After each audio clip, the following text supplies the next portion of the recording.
Paz a todos os irmãos e irmãs que estão nos assistindo. Nós vamos estar dando continuidade ao nosso estudo cronológico, né? Panorâmico, né? Eu cismo de falar cronológico, né? Mas é panorâmico. E hoje nós vamos estar trabalhando no livro de Romanos. Então, antes de mais nada, nós vamos orar ao Senhor, né? Senhor Deus, nós te damos graças por mais essa oportunidade que o Senhor nos dá de estarmos ministrando a Tua Palavra. Que o Senhor possa estar conduzindo, Senhor, e que as palavras da nossa boca, o meditar do nosso coração, possa trazer edificação para o Teu povo. Fale por meio de nós, ó Pai, pois é em nome de Jesus que nós oramos e agradecemos. Amém. Então, amados, o livro de Romanos, ele é um livro composto de 16 capítulos, né? E é um livro de certa forma um pouco polêmico, tem algumas coisas polêmicas dentro desse livro, porém é um livro de suma importância. É importante que nós estudemos esse livro, porque todas as doutrinas, principalmente as doutrinas fundamentais da nossa fé, estão contidas nesse livro de Romanos, boa parte delas, né? Nos demais também, mas ela praticamente junta todas as doutrinas que são fundamentais para nós estarmos desenvolvendo a nossa fé. E para iniciar, irmãos, o livro de Romanos, ele foi escrito aproximadamente no ano 57 depois de Cristo, tá? Ele foi escrito em 57 depois de Cristo pelo apóstolo Paulo, né? Isso a gente já pode ver logo nos primeiros capítulos. E provavelmente Paulo estivesse ou em Corinto ou em Éfeso. E Paulo escreveu essa carta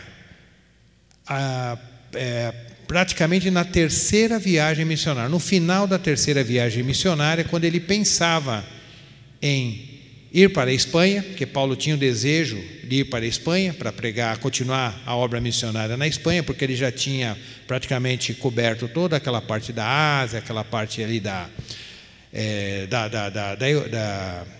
Grécia, todo aquele setor, e ele estava rumando já para a Espanha. Então ele escreve essa carta e faz essa menção lá em Romanos capítulo 15, versículo 24, até vamos dando uma lida já nesse texto, né? Romanos capítulo 15, versículo 24, diz assim: planejo fazê-lo quando for à Espanha. Fazer o quê? Visitar os irmãos. Espero visitá-los de passagem e por vós ser encaminhado à Espanha, logo após haver desfrutado um pouco da vossa comunhão. Então, Paulo fala assim de visitá-los, porque na verdade Paulo não conhecia essa igreja. Não foi Paulo que organizou essa igreja, mas nós vamos estar falando isso um pouquinho mais à frente nessa parte introdutória. Existe alguns irmãos afirmam que o livro de Romanos, irmãos, é uma afirmação que eu gostaria de estar corrigindo, que o livro de Romanos é o livro mais importante da Bíblia. Eu já ouvi alguns irmãos fazendo essa afirmação, e eu acho muito perigoso, temerário fazer uma afirmação dessa, porque nós temos pelo menos 2 textos na Bíblia que não nos autorizam a dizer assim. É um livro muito importante, as doutrinas fundamentais estão nesse livro, principalmente as doutrinas da fé cristã, porém colocá-lo acima dos demais eu acho temerário, eu acho perigoso. Quem quer continuar pensando assim é um direito de cada um, né? Mas eu particularmente, baseado principalmente em 2 Timóteo 3,16, eu acredito que não seja correto nós fazermos essa afirmação que o livro de Romanos é o livro mais importante da Bíblia. Porque lá em 2 Timóteo 3,16 diz que toda a Escritura é inspirada por Deus e proveitosa para ministrar a verdade, para repreender o mal, para corrigir os erros e para ensinar a maneira certa de viver. E o 17, a fim de que todo homem de Deus tenha capacidade e pleno preparo para realizar todas as boas ações. Então, quando Paulo fala que toda a Escritura é inspirada por Deus e proveitosa para ministrar a verdade, ele nem estava pensando no livro de Romanos, porque o livro de Romanos ainda não era considerado um livro canônico, porque até então Paulo ainda estava escrevendo o livro, Tá? Então, a canonização, principalmente no Novo Testamento, ela veio a acontecer lá pelo quarto século, e nessa ocasião Paulo escrevia as cartas até para estar ajudando os irmãos, ajudando as igrejas, mas quando ele fala que toda a Escritura é inspirada, ele está pensando na Escritura do Velho Testamento, ele nem está pensando nos seus escritos, nem nos evangelhos, porque nada disso ainda estava completo, estava claro ainda que seria considerado uma Escritura sagrada. E lá também em 2 de Pedro, capítulo 2, versículo 20 e 21, diz assim que, antes de tudo, sabei que nenhuma profecia da Escritura, isso pensando também na Escritura do Velho Testamento ainda, provém de interpretação pessoal, porquanto jamais a profecia teve origem na vontade humana, mas os homens santos falaram da parte de Deus, orientados pelo Espírito Santo. Hoje nós sabemos que o Novo Testamento é inspirado, é canônico, né? Nós cremos que foi inspiração de Deus, que Deus falou através dos apóstolos, tanto Paulo, como Pedro, como Tiago, como João e outros mais. Porém, colocar o livro de Romanos acima dos demais livros, dos 66 livros da Escritura, ou 65, e colocá-lo ele acima dos demais, eu creio que seja temerário, porque toda a Escritura é inspirada, e toda ela tem a sua função. Como surgiu, irmãos, a igreja em Roma? Tá? Como que essa igreja surgiu? Existem algumas hipóteses, né? Uma delas é que ela surgiu após a pregação de Pedro no dia de Pentecoste. Como os irmãos sabem, quando nós já estudamos em Atos, no dia de Pentecoste, quando Pedro se levantou para pregar, tinha judeus e prosélitos de toda a parte, de todos os lugares do mundo conhecido da época. Prosélito, o que é os prosélitos? Nós já falamos, mas vamos estar sempre repetindo, eram pessoas de outras nações que não eram judeus, convertidos ao judaísmo. Então era considerado prosélito aquele que se convertia ao judaísmo. Então, nessas festas de peregrinação, que é Páscoa, Tabernáculo e Pentecostes, essas festas que eram chamadas festas da peregrinação, as pessoas saíam da sua terra, ou terra natal, ou judeu na terra onde ele estava vivendo, e iam para Jerusalém para festejar junto com os irmãos. E o dia de Pentecostes, a cidade estava cheia, gente de todos os lugares, e entre eles, segundo Atos 2:11, existiam também pessoas de Roma, tanto judeus como prosélitos de Roma. Então, a origem da igreja de Roma pode ter se dado aí. Quando os irmãos ouviram a palavra de Pedro, se converteram ao Senhor, quando voltaram para a sua terra natal, no caso Roma, ali eles organizaram a igreja do Senhor. E também uma outra hipótese que é defendida, como que a igreja surgiu, foi fruto de perseguição, principalmente, por exemplo, a perseguição de Estevão, que todos tiveram que sair de Jerusalém, saíram pregando o evangelho. Pode ser que um grupo tenha ido lá para o lado de Roma e começado o trabalho lá, e se tivesse já alguém convertido lá, deram início e fortaleceram o trabalho lá. Mas tudo isso são hipóteses, tá? Qual é o público-alvo que Paulo queria atingir com essa carta de 16 capítulos? Qual era o público-alvo? Para quem ele estava dirigindo? De quem era composta a igreja de Roma? Era composta por quem a igreja de Roma? A igreja de Roma era composta tanto de judeus convertidos ao Senhor, como de gentios. Só que, aparentemente, o número de gentios na igreja de Roma era maior do que o de judeus. Porém, existiam muitos judeus na igreja de Roma. Então, por isso, nós vamos perceber muito aquela expressão de Paulo na carta. Primeiro o judeu, depois o grego, primeiro o judeu, depois o grego. Então, nós vamos explicar por que ele fazia essas menções. Mas a igreja em Roma era composta tanto de judeus como de gentios convertidos. Como já demos uma pincelada um pouquinho antes, a igreja de Roma não foi organizada por Paulo, como foi a igreja de Corinto, como foi a igreja aos Gálatas, como foi a igreja aos Filipenses. Não, a igreja de Roma não foi fundada por Paulo, nem organizada por Paulo. Por isso, lá no capítulo 1, versículo 10, Paulo diz assim: em minhas orações rogo que agora, pela vontade de Deus, seja-me aberto o caminho para que eu possa visitar. Eu vou ler novamente.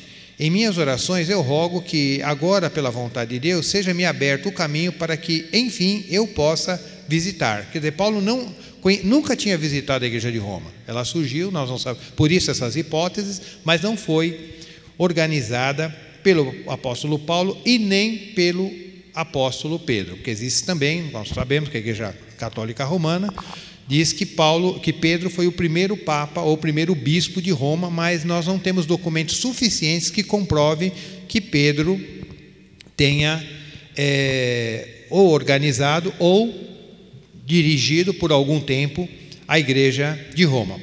Pedro morreu em Roma, sim, porém ele não foi o primeiro bispo ou um oficial da igreja em algum momento da história. Tá? Nós sabemos isso principalmente pelos documentos dos pais da igreja. São citados alguns irmãos que dirigiram a igreja de Roma, como Lino, Anacleto, Clemente. Esses homens são citados principalmente por Irineu de Cesareia, mas Pedro não é mencionado de forma muito clara, assim, em vários documentos, que ele tenha algum dia dirigido esta igreja e sido o seu primeiro bispo e um bispo de destaque. Por que eu quero fazer essa observação? Porque hoje nós temos uma forma de organização. Algumas igrejas têm o seu pastor presidente, depois tem aquela hierarquia, tem diácono, tem bispo e tal. E a Igreja Católica também tem o Papa lá em Roma, e tem os bispos, cardeais e etc. E tal. Algumas igrejas têm essa forma de governo, a Igreja Batista não, né? Mas algumas igrejas assim o têm. A Igreja Presbiteriana também é um outro sistema. Mas na igreja primitiva eles não tinham essa forma, não é muito claro que eles tinham essa forma de governo, que tinha uma pessoa no topo da cadeia e depois os demais na hierarquia.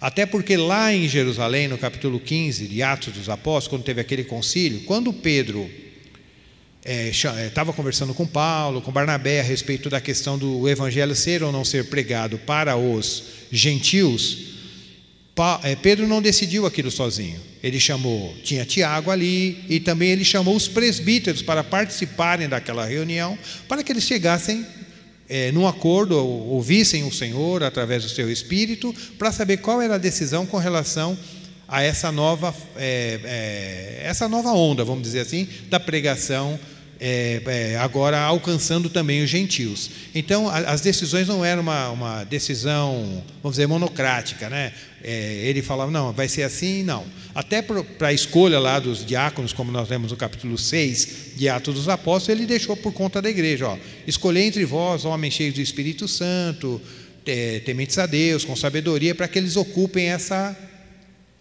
função de servir às mesas. Então nós percebemos que a forma de governo não era essa forma como nós temos hoje. Alguém lá na cadeia, alguém principal na cadeia, e os demais obedecendo. E um outro argumento que mostra que Pedro, por exemplo, não tenha sido um dos bispos de Roma, ou não tenha nem dirigido essa igreja, é porque quando Paulo escreve a carta, Paulo não faz menção de Pedro nem no início e nem no final da carta, onde ele sauda mais de 20 irmãos. Se Pedro estivesse presente, fizesse parte daquela comunidade, eu acredito que com certeza Paulo faria menção do seu nome, ou no final da carta, ou no início da carta. E se Pedro também fosse bispo da igreja de Roma, eu não acredito que Paulo teria necessidade de Paulo escrever essa carta para essa igreja, trazendo todo esse teor doutrinário e fazendo também algum tipo de correção, que com certeza Pedro acho que era mais que suficiente e capaz de estar fazendo isso. Então são alguns argumentos para combater esta ideia que Pedro tenha algum dia sido o bispo ali em Roma. E ainda na parte introdutória, irmãos, essa carta de Romanos, ela aborda várias dicotomias. O que é uma dicotomia? É um gênero de coisas que colocam duas coisas ou em oposição ou se complementam. Então, dicotomia seriam duas coisas ou que se opõem entre si ou que se completam entre si. E o livro de Romanos, ele aparece várias desse tipo, dessas dicotomias. Por exemplo, ele fala muito de judeu e gentil, lei e graça, fé e obras, Adão e Cristo, Jacó e Esaú, e fracos e fortes. Então, durante o estudo do livro, nós vamos estar trabalhando essas dicotomias à medida que elas forem aparecendo dentro dos capítulos. Dito isso, nessa parte introdutória, nós vamos já para começar a estudar o livro, né? Já entrando já no primeiro capítulo. E o primeiro capítulo do livro de Romanos, Paulo sempre começa as suas cartas fazendo uma apresentação, ou saudando os irmãos. Aqui, no caso, era uma saudação e também uma apresentação, até porque, como nós já falamos, ele não conhecia a igreja de Roma. Tá? Ele nunca tinha estado lá, como foi mencionado no versículo 10 do capítulo 1. Então, nessa apresentação, Paulo tem muito cuidado em desconstruir uma narrativa que era dada a seu respeito. Porque, como os irmãos sabem, Paulo era, para os judeus, principalmente aqueles judeus convertidos, mas que eram muito ortodoxos, que ainda eram muito ligados à lei. Então, Paulo era considerado uma pessoa polêmica. E para alguns ele era considerado rebelde, e para alguns ele era considerado charlatão. Então, Paulo, no caso de Roma, ele teve que ter o cuidado de fazer uma exposição bem clara que ele realmente era um apóstolo do Senhor, era um servo do Senhor, que tinha sido chamado do Senhor como os demais do colégio apostólico, como os 12 do colégio apostólico. Ele tinha tanta importância dentro do reino de Deus, no sentido da pregação da palavra, como qualquer um dos 12. Então, Paulo ele tinha que ter esse cuidado de fazer essa desconstrução, né? Desconstruir essa narrativa, para que ele, de certa maneira, fosse aceito e recebido melhor entre os irmãos, principalmente esses de Roma, que não o conhecia, talvez conhecia só por ouvir falar, de fama, e cada um falava uma coisa, que ele queria acabar com a lei, que ele era contra Moisés, que ele queria destruir o templo. Então, Paulo ele começa na apresentação corrigindo essas coisas. Então, e aqui no versículo 2, Paulo ele já inicia na sua apresentação mostrando a autoridade do Velho Testamento, que diz assim: o qual ele havia prometido anteriormente por meio dos seus profetas nas Escrituras Sagradas. Então ele fala da promessa da vinda do Messias, que tinha sido mencionado pelos profetas nas Escrituras. E quando ele fala Escritura, quando os apóstolos falam Escritura, ele está sempre pensando no Velho Testamento. E por que isso é importante? Porque eles alegavam que Paulo queria acabar com a lei, desprezava os profetas. Então, quer dizer, como se ele não valorizasse tudo aquilo todo aquele legado que tinha sido deixado pelos profetas do Velho Testamento. E nesse capítulo 1 também ele faz também uma síntese, né, um resumo da sua soteriologia. O que é soteriologia? Soteriologia é a doutrina da salvação. Então Paulo mostra como que funciona, como que se desenvolve a teologia ou a doutrina da salvação para nós hoje. Então ele apresenta Jesus, no versículo 3 e 4, que Jesus é tanto Deus quanto homem, né? É importante que ele faça essa menção, porque existia essa confusão, já existia naquela época, e depois nós percebemos que no passar dos anos, e até hoje existe essa confusão, se Jesus é só Deus, se Jesus é homem. Então ele faz essa menção, né, na questão de Jesus ser Deus e homem. No versículo 16 ele fala que a salvação agora é para todos. Então agora já não é uma salvação, não é só para um grupo de pessoas, não é só para judeu, mas tanto o judeu tem direito e acesso à salvação, como também os gentios. Isso ele fala lá no versículo 16, que é praticamente o texto-chave desse livro, né? Porque eu não me envergonho do Evangelho, que é o poder de Deus para a salvação de todo aquele que crê, primeiro o judeu, começa aí a dicotomia que nós íamos falando, assim como o grego. E mostra também aqui nesse primeiro capítulo que tanto o judeu como o gentio eles estão em pé de igualdade.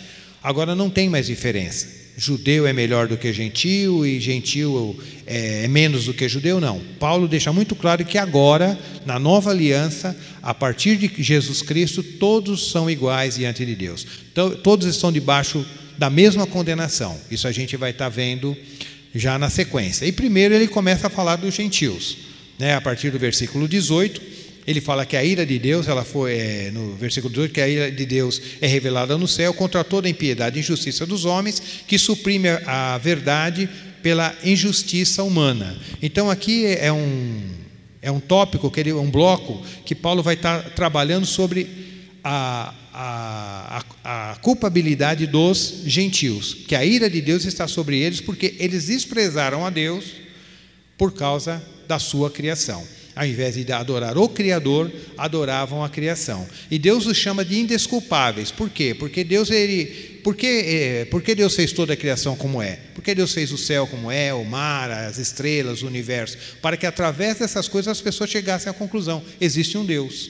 Então, quando Deus fala que eles são indesculpáveis por não se renderem a Deus ou não se converterem a Deus, é porque Deus tinha deixado todas as, vamos dizer assim, as dicas, né? Tinha deixado tudo claro, muito claro e nítido, que existia por trás de todo esse universo, existe um Deus criador. E ao invés de eles, através do universo, chegarem a essa conclusão e se achegarem a Deus, eles começaram a adorar aquilo que Deus criou, ao invés de adorar o Criador de todas as coisas. E indo para o capítulo 2, o Paulo muda o foco, né? Primeiro ele está trazendo uma condenação para os gentios, né? Uma palavra para os gentios e uma palavra de advertência, né? Por causa do comportamento deles em relação a Deus. E agora ele traz uma correção para os judeus, porque apesar dos judeus ter uma vantagem em relação aos gentios, que vantagem que eles teriam? Eles tinham a lei, eles tinham os profetas, eles tinham todo o testemunho do Velho Testamento, dos rituais, sacerdote, e apesar de tudo isso, e também tinha a escolha de Deus, né? Deus deixou bem claro que entre todas as nações da terra, Israel tinha sido escolhido. Não porque Israel merecesse, mas Deus, na sua soberania, escolheu Israel dentre todas as nações e fez Israel um depósito, depositou toda a sua revelação ali para esse povo. Então, tanto a questão dos profetas e a lei, aquela coisa toda, foi toda depositada para o povo de Israel. Mas nem por isso, apesar de eles terem toda essa vantagem, nem por isso eles se tornaram obedientes a Deus, ou o coração deles se converteu a Deus. Então eles se tornaram, por causa disso, também indesculpáveis, porque assim como os gentios, ao invés de adorar o Criador, adoravam a criação, os judeus, ao invés de adorar aquele que os elegeu, que é Deus, eles adoravam a eleição. Eles começaram a se achar melhor do que os demais, porque Deus o havia escolhido. Então eles começaram a idolatrar a sua eleição. Nós somos melhores porque nós temos a lei, nós temos os profetas e tudo mais. E Paulo, nesta carta, como ele estava falando lá, como nós falamos no início, que o público-alvo era tanto judeus como gentios, então Paulo coloca todo mundo debaixo do pecado, coloca todo mundo na mesma posição, no mesmo pé de igualdade, dizendo agora no capítulo 3 que todos pecaram. Então não tem diferença mais. Se antes podia ter uma diferença, porque o judeu era eleito, eles tinham a lei, os gentios não tinham nada, agora em Cristo Jesus todos estão em pé de igualdade e todos estão nivelados por baixo, todos estão nivelados como pecadores, e que todos hoje carecem da glória de Deus. Tanto o judeu carece da glória de Deus, apesar de toda a vantagem que eles tinham, como o gentil também. Então lá no 3:10 diz que, como está escrito, não há nenhum justo, nem menos um, né? Ou seja, todos pecaram e carecem da glória de Deus, e não há nenhuma só pessoa que entenda, ninguém que de fato que busque a Deus. Então quando Paulo, por exemplo, coloca isso, que não há nenhuma só pessoa que entenda, não há ninguém que busque a Deus, todos se desviaram, como está no 12, tornaram-se juntamente inúteis, não há ninguém que pratique o bem, não existe uma só pessoa. Isso para o judeu era uma ofensa, porque na cabeça deles, não, nós somos bons, nós somos fiéis a Deus, nós guardamos a lei, nós praticamos os mandamentos de Deus, os preceitos de Deus. Então, quando Paulo escreve assim, é como se estivesse dando um tapa na cara de um judeu. Como que ele pode dizer que nós somos iguais aos gentios? Como que ele pode dizer que nós não buscamos a Deus? Como ele pode dizer que todos nós pecamos? Como pode dizer que todos nós precisamos da mesma salvação? Todos nós somos em pé de igualdade com os gentios, sendo que nós procuramos fazer a vontade de Deus. Então Paulo falou, olha, agora em Cristo Jesus todos somos iguais e todos nós carecemos de salvação. E essa salvação não está nos seus méritos, não está naquilo que você faz, mas essa salvação está em Cristo. Como está escrito lá em Romanos 3:21, que nós vamos ler: entretanto, nesses últimos tempos, se manifestou uma justiça proveniente de Deus, independente da lei. Agora não depende de lei, mas da qual testemunham a lei e os profetas. Isto é, a justiça de Deus por intermédio da fé em Jesus Cristo para todas as pessoas que creem. Portanto, não há distinção. Então, isso para eles era uma facada. Talvez aqueles convertidos já tivessem um entendimento melhor, mas um judeu não convertido, para ele, isso aqui era o que Paulo estava falando, era um absurdo, não podia ter absurdo maior. Então, para a gente entender o contexto, que hoje a gente lê um texto desse, a gente lê, oh, amém, graças a Deus, hoje nós temos acesso à fé. Mas o judeu não via dessa maneira, ele via isso como uma afronta, né? Como que nós não temos que ter que não há distinção entre pessoas e a maneira que nós temos que chegar a Deus é igual a qualquer pessoa, né? Apesar de, afinal de contas, nós somos um povo eleito. Indo lá para o capítulo 4, irmãos, aparece uma outra dicotomia, que é a dicotomia das obras e da graça, que também era um grande problema para os judeus, né? E a lei e as obras, né? A graça e a lei, e a fé e as obras. Então, são dicotomias que aparecem muito aqui no capítulo 4.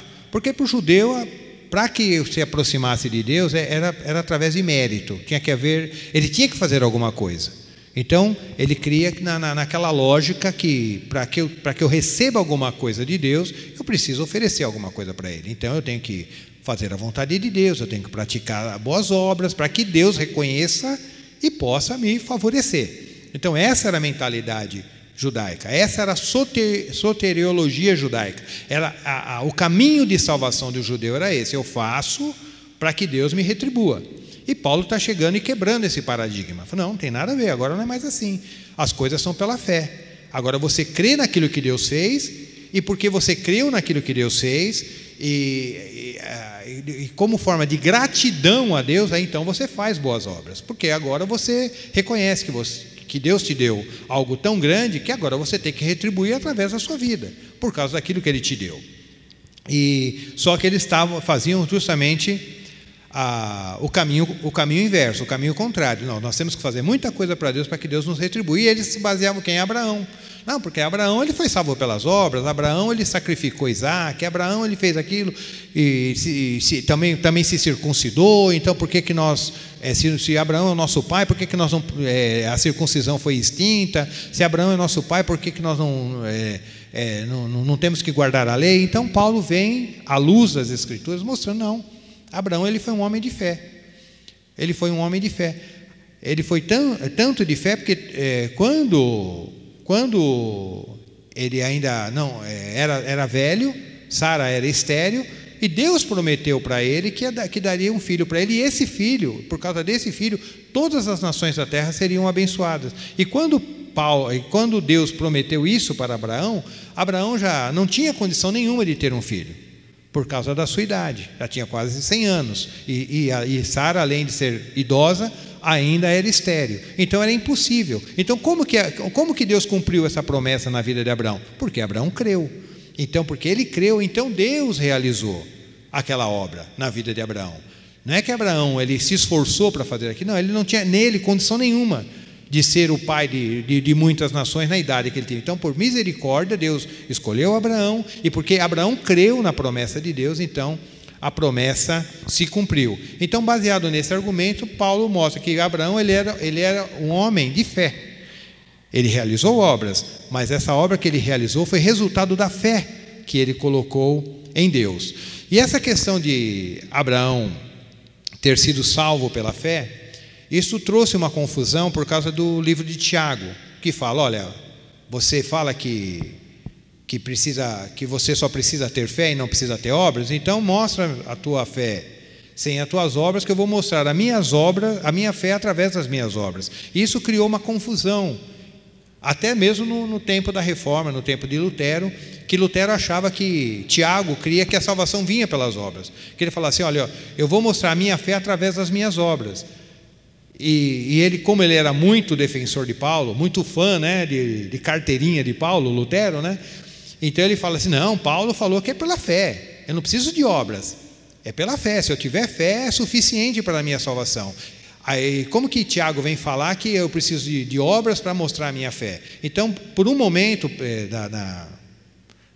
na caminhada de Lutero, ele achou que a carta de Tiago nem fosse inspirada. Ele nem queria colocar a carta na sua tradução. Quando ele fez a sua tradução, ele queria eliminar a carta a Tiago, a ponto de ele chamar a carta de Tiago de palha. Falou assim, como que eu vou vencer Roma com essa carta de palha? Porque é tudo aquilo com essa espada de palha, né? Que ele chamava a carta de Tiago a espada de palha, porque ele fala, como que eu vou atacar Roma falando que é pelas obras que eu vou conseguir mostrar a minha fé? Mas depois eu acredito, eu não sei, mas eu acredito que ele chegou à conclusão que talvez ele tivesse com uma interpretação equivocada e talvez ele faltasse luz para ele entender. Nós precisamos de obras sim, mas essas obras são resultados da nossa fé, né? Porque nós somos salvos pela fé para as boas obras. O próprio Paulo fala isso em Gálatas, se eu não estou equivocado, 2:10, né? Que ele fala que nós, através da nossa fé, nós vamos andar nas boas obras. Indo lá para o capítulo 5, irmãos, do livro de Romanos, o capítulo 5 começa dizendo que, portanto, havendo sido justificados pela fé, nós temos paz com Deus por meio de nosso Senhor Jesus Cristo. Então, Paulo fala que uma vez que eu entendo a fé, uma vez que eu sou justificado pela fé, nós temos paz com Deus. Só que essa paz, irmãos, essa paz com Deus, ela resulta do meu entendimento da obra de Cristo na cruz. Que hoje eu vejo as pessoas usarem esse texto, eu tenho paz com Deus, mas essa paz não tem nada a ver com sentimento, eu estar me sentindo bem, eu estar numa boa, eu estar tranquilo, eu estava muito agitado hoje, mas hoje eu estou em paz. Não, essa paz que o texto de Romanos está dizendo, é uma paz que resulta do meu entendimento.